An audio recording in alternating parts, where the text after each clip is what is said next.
Ladies and gentlemen, I wish to present to you a man whose great learning and veneration for truth are only exceeded by his high moral character and his majestic presence. I refer in these vague general terms to myself. I consider introductions unnecessary, but if it's the custom to have them, then I prefer to do the act myself, so as I can rely on getting in all the facts. I was born modest, but it wore off.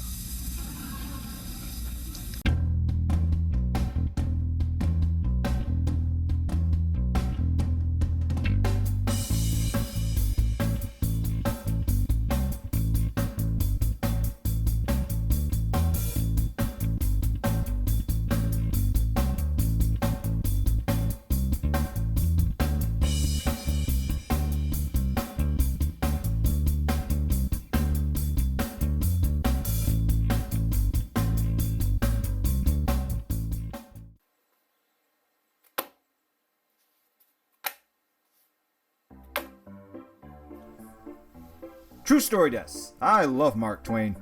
Oh, I don't mean the iconic books they make you read growing up in school. I mean the early rough stuff, and the cantankerous later stuff. And how he can be just as caustic as ever, yet sincere in his admiration for Joan of Arc. Under his prickly hide, sentimentality surged in that Connecticut Yankee. TrueStoryDesu wrapped in a TrueStoryDesu from the place where TrueStoryDesu was coined.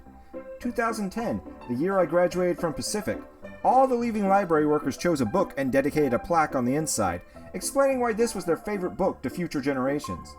My pick was the personal recollections of Joan d'Arc. A year later, I visited and left them some edits to my dedication. Either I'd screwed up the grammar or they had in transcribing. It was probably me. As cornerstones of what we can tentatively call new media, until it wanders by on crutches, the vlog and the review show, be it of movies, television, games, comics, or whatnot, and in this case, a life, have a curious predecessor. Mark Twain, Samuel Clemens, a commercial salesman brilliant at selling himself, and practically nobody else. I'm sorry, Grant. Spinning yarns about South Sea whalers to Mississippi riverboats to innocents abroad knocking the nose off the Sphinx. His autobiography incarnates again and again, always changing shape. First, it's a collection of anecdotes, more tame than any expected. Then a chronology with gaping holes. Finally, the definitive edition is published, in 3 massive volumes with a bazillion scholars annotating every other word. All by design. Twain portioned out his autobiography to heighten the suspense, drive sales, and ostensibly to protect his progeny from his scathing wit against powers what be. It took 100 years for the whole story to be unleashed. And it's a mess. A mess by design, but a mess no less. He dictated the whole thing, out of order by memory, with digression after digression to his secretary.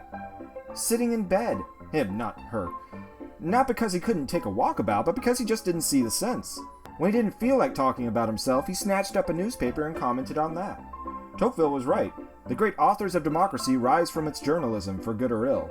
Miraculously, it works. In its full, unfettered glory of musing and tales and nary a promise of authenticity, the fact and fantasy, the myth of Mark Twain engages and swallows you whole. I cannot, will not make the same promise myself. I'll probably fail because I lack the streak of narcissism necessary to be great, but then I get high marks on my self-deprecation. Tutors warned me not to try to be funny in seminar. I don't know what they feared. I'm really not funny at all, even if my blunders might crack a smile. But I don't know if you can tell an honest story true from A to Z. There will always be bits lost in the shuffle, so you might as well shuffle about up front. Like Twain, shuffling on to the San Francisco stage for his first public performance. Waiting. Waiting.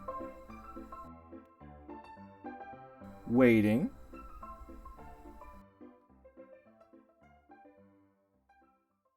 And when the anxious laughter of the audience rolled in, he knew he had them.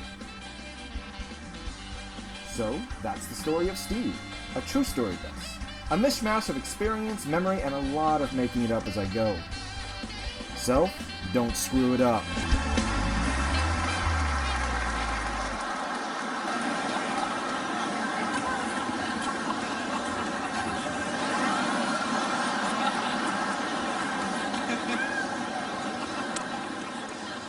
And thus, the story continues.